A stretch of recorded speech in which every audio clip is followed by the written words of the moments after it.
Hello, through hole మరియు blind holes drill చేయడం పై సెషన్కు స్వాగతం. ఈ సెషన్ యొక్క ఆబ్జెక్టివ్లను చూద్దాం.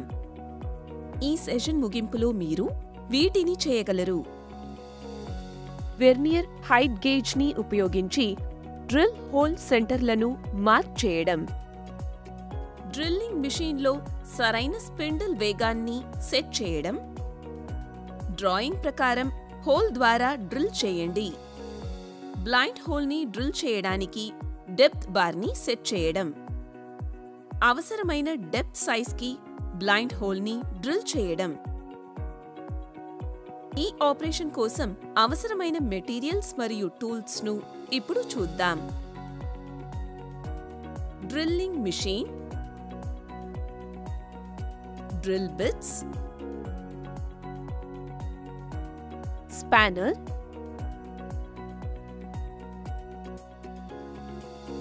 వెర్నియర్ హైట్ గేజ్,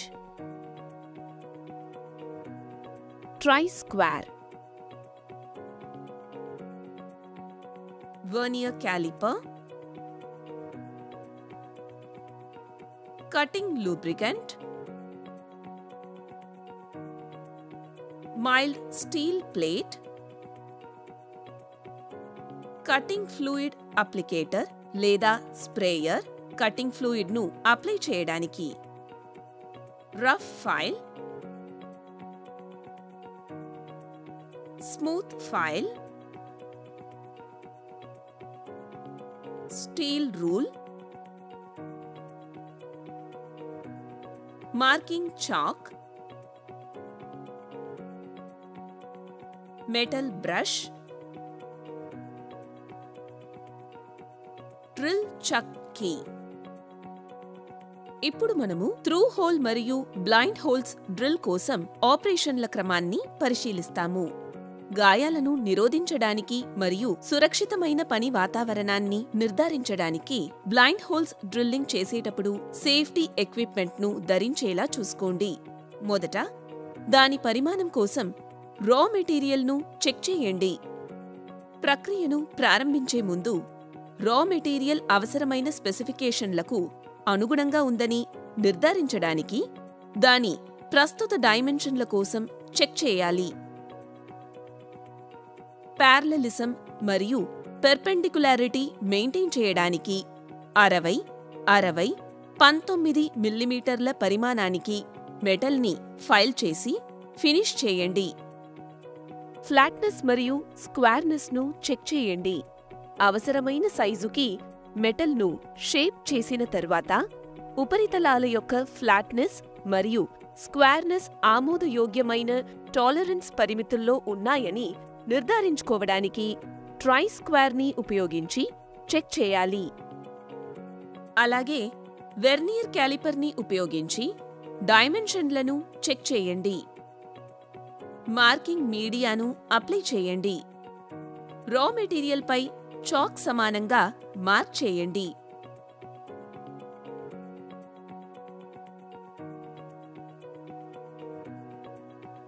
ఇప్పుడు డ్రిల్ హోల్ సెంటర్స్ను మార్క్ చేయండి. వెర్నియర్ హైట్ గేజ్ ఉపయోగించి డ్రాయింగ్ ప్రకారం మెటల్ పీస్పై డ్రిల్ హోల్స్ యొక్క సెంటర్స్ను మార్క్ చేయండి.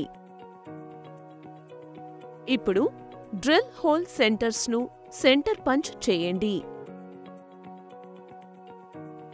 మార్క్ చేసిన పాయింట్ల వద్ద హోల్స్ను సృష్టించడానికి సెంటర్ డ్రిల్ బిట్ ఉపయోగించండి.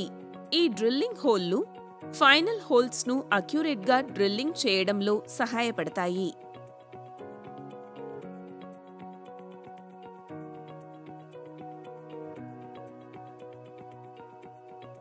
డ్రిల్లింగ్ మిషన్లో జాబ్ను హోల్డ్ చేయండి.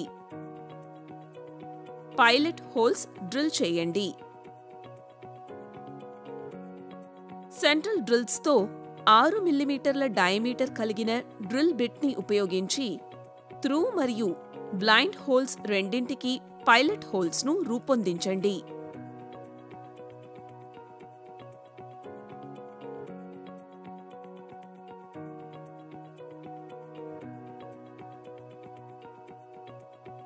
పైలట్ హోల్స్ పెద్ద డ్రిల్ బిట్లు సరైన మార్గాన్ని అనుసరించేలా మరియు మెటల్ పీస్కు ఎటువంటి డ్యామేజ్ జరగకుండా చూస్తాయి. త్రూ హోల్ డ్రిల్ చేయండి. తరువాత డ్రిల్ బిట్ను 8.5 మిల్లీమీటర్ల డయామీటర్తో రీప్లేస్ చేయండి మరియు హోల్ ద్వారా డ్రిల్ చేయండి. త్రూ హోల్స్ మెటల్ పీస్ ద్వారా వెళ్తాయి.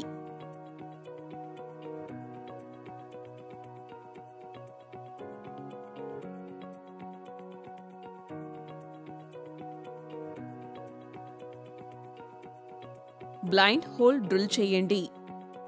బ్లైండ్ హోల్స్ డ్రిల్లింగ్ కోసం సెట్టింగ్.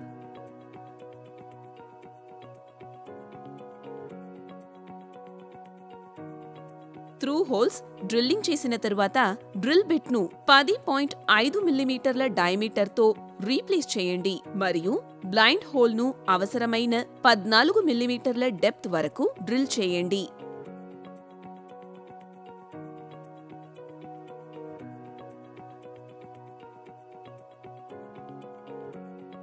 ఇప్పుడు మనము బ్లైండ్ హోల్స్ యొక్క డెప్త్ను నియంత్రించే పద్ధతిని చూస్తాము.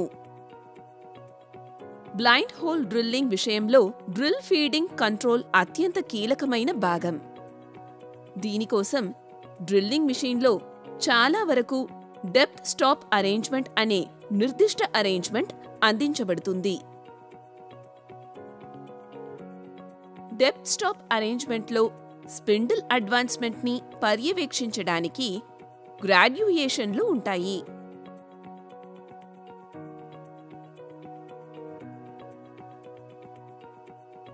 సాధారణంగా blind hole depth tolerance 0.5 mm accuracy వరకు ఇవ్వబడతాయి.